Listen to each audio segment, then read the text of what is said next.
the thing that is most exciting is when I see somebody experience deeper healing and transformation.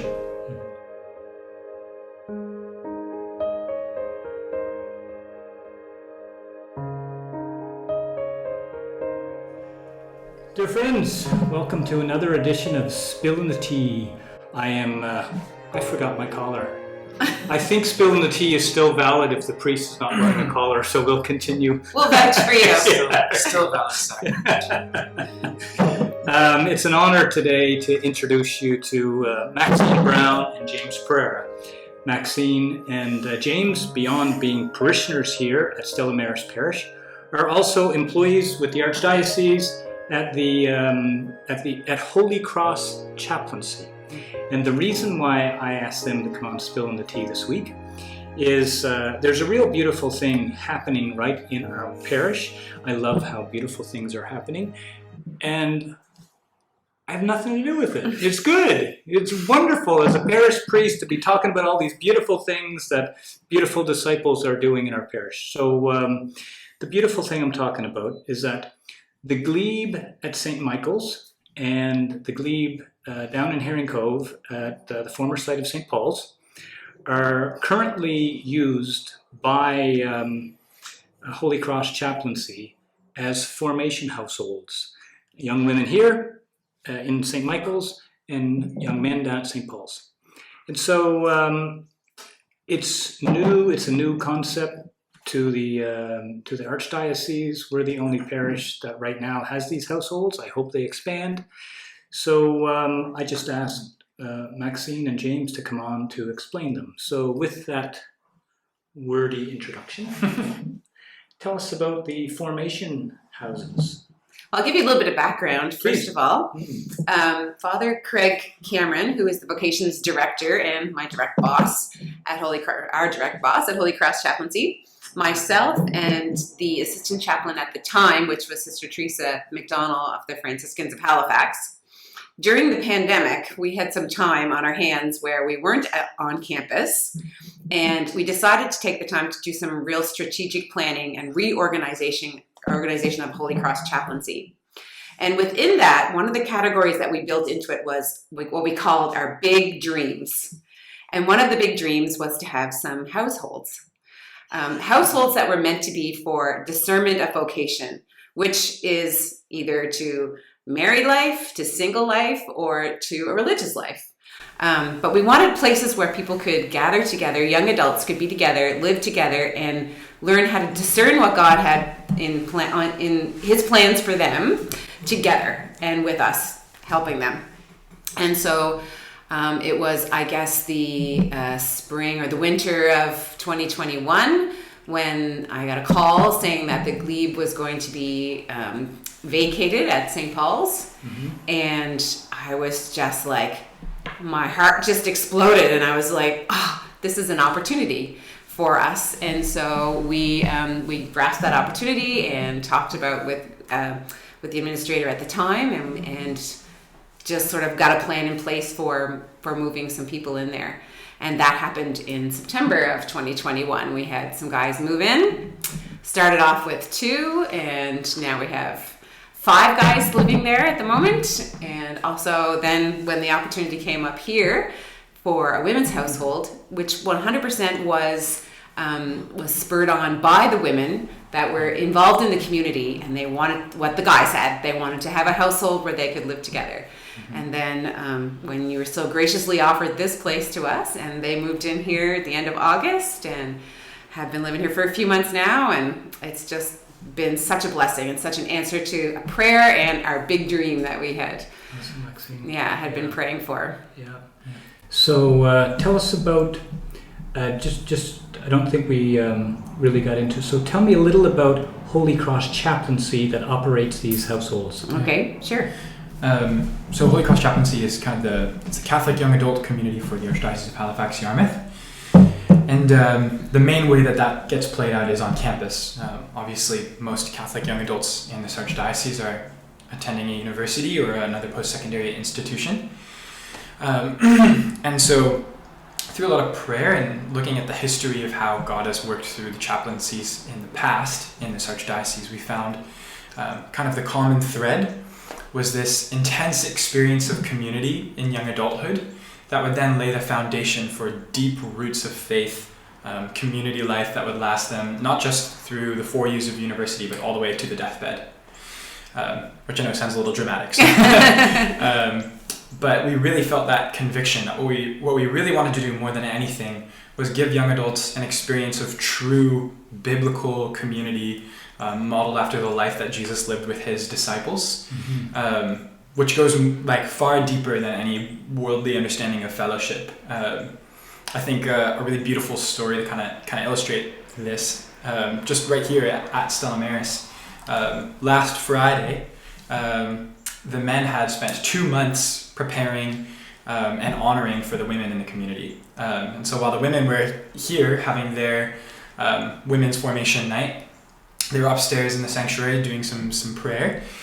And when the women came downstairs, they walked right into the parish hall, which the men had decorated with nice lights, and they sang them a song and served them dessert and gave them handwritten affirmations. Really? Yeah. Lovely. And it was a beautiful experience both for the men and for the women. This is the kind of community that you can't experience outside of the context of, people who love Jesus. And I think if we can create experiences like that, both for the students on campus and in household, but even just those who are connected with us on the peripheries, we think that we're laying the foundation with the Lord for something really beautiful. Yeah. So let's delve in. Sorry, Maxine. I was just going to say that we had 50 young adults at that event, at the women's formation and the men's formation, and then we all gathered here afterwards. So 50 young adults gathering in our church hall. Just to show love to each other. Yeah, uniquely beautiful. Yeah. And you're right. That's not something you see every day in today's world. No. So let's dig a little deeper into the formation. So we got the idea of these young adults living together. Tell me more about the formation backbone. How does this project work? So we kind of structured a very simple rule of life for the house members. So obviously there's standards of morality and conduct that are just basic living the gospel. But then on top of that, we ask them to commit to daily personal prayer, regular participation in a local parish. Actually, I think most of the household members choose to volunteer at this parish, whether in the youth ministry or the music ministry. And then they take time daily to pray as a house. They pray the Liturgy of the Hours. And then once a week, they gather for house time. So that usually includes prayer, sharing, some kind of fun activity. And then once a month, we gather the whole community together around both of the households for an evening of prayer, preaching, usually from one of the local clergy or somebody experienced in living the faith, and then some kind of practical activation. Good. Yeah. So it's a program that they're signing up for. We have an application process, they have an interview process when somebody says they are interested in living in the house. It is a program. They see a household agreement that is what James just sort of laid out. They have things that it's like a covenant that they make and they agree to. And so it's not just, I want to live in the house. It's, okay, I'm signing up for this program where I am agreeing to live in community with my brothers or my sisters and grow in my faith and discern what God has planned for my life. Good. So since you mentioned that important point, if someone is watching this who's interested, or if there's someone who thinks my son might be interested in that, or my daughter, how do they get in touch with you? So I think the best way is on our website, hcchaplaincy.ca. Okay. And then there is a form on there that you can fill out. Great. And in the form itself, being part of, or living in the household is just one part of how you can get involved in the community. Yeah. So there's, it asks you all the different things that you might want to get involved in. So even if you don't want to live in a household, it's not the right time for you, or you don't think you're able to do that right now, then you can still be part of the community, get signed up with our young adult group, You can, be invited to all the different things that we have going on and the formation nights. And I'm really glad you mentioned that. So I wasn't aware of that. So this larger collection, you mentioned about 50 people in the hall. This is this group you're talking about. That's right. So about 50 people, young people who are interested in going deeper in the faith. Right. Well, actually, I think there's almost 100 people now, 100 young adults on our group chat that are doing something with the community. Whether it's on campus or through formation nights or in households. Yeah. Beautiful, beautiful. And it's growing really quickly. Every time I look, I see new people added to the group. Father Craig, as you mentioned, who's the rector of the cathedral, is also the chaplain. And he was away on holiday just very recently. And so you asked me to go down to St. Mary's University to say Mass. I just want to tell you how beautiful it was for me to go on a campus in Halifax in the year 2022 with a wonderful, dynamic, beautiful group of young adults and to celebrate the Eucharist in the middle of a campus in Halifax in the year 2022. It was very, very Every beautiful. Tuesday at lunchtime. Yeah. And there was a well, wherever 2 or 3 are gathered, for sure.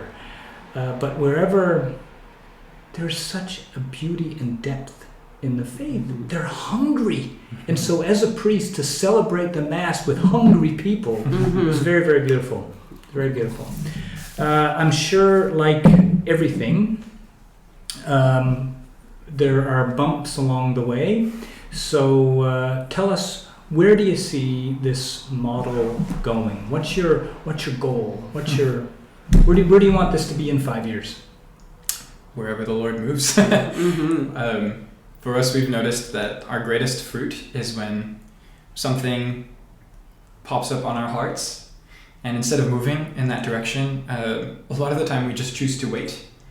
And it's so funny, we found that if it's the Lord's will, He makes it happen outside of our control in a way that just makes me laugh over and over.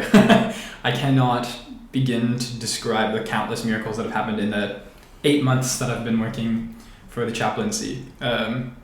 God really does show us the path.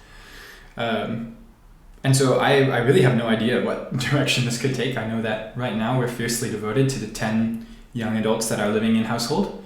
And I think that, whatever next step the Lord wants us to take, He'll make that super clear. Do you have a more specific? No, that's exactly it. That's exactly it. Yeah, our dream is that God works through this and brings more and more young adults to a place where they can be safe and secure and alive in their faith and growing in community and learning how to live in community. Because, ultimately, that's what we all are longing for that. You probably see it with people every day. Lonely people who just want to live in community. Yeah. And whether they're living in the households or just part of it all, I know there's so many young women that just come here to spend the night or just come to pray or, come for a meal because they know they can come here. It's a safe place. It's a good place where people really care about them. We had one incident recently that I was at the hospital for a procedure, and the woman that was doing my procedure, it was a long procedure, and we got talking, and she said to me, my daughter was at a retreat last weekend at Bayside Camp with a bunch of young religious, and it was our retreat. And there was like 60 some young adults there, and Catholic Christian Outreach and HCC together, and the woman said, she's autistic, this girl, and she said, my friends, they said to me, how could you let her go to this religious retreat? Because we're not really churchy, she said. And she said, well, what do you mean? These people actually really care about her, and they are good to her, and they love her, and she's happy with them. She's like, why wouldn't I let her go? And it was such a beautiful witness to me that this is what we need in the world. This is what we long for, is for our community, for ourselves, a place where we can really be loved, to be known. One of our mottos, one of our what's the word, James? Brand promise. Our brand promise is know and be known.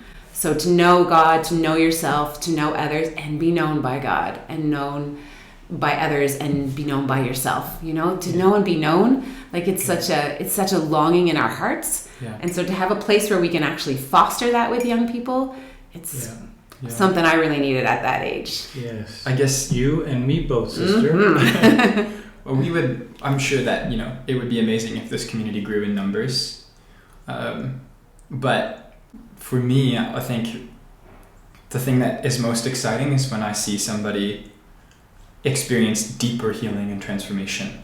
And I'll say that that's been a big journey in my own spiritual life to get to a place where that is what I long for.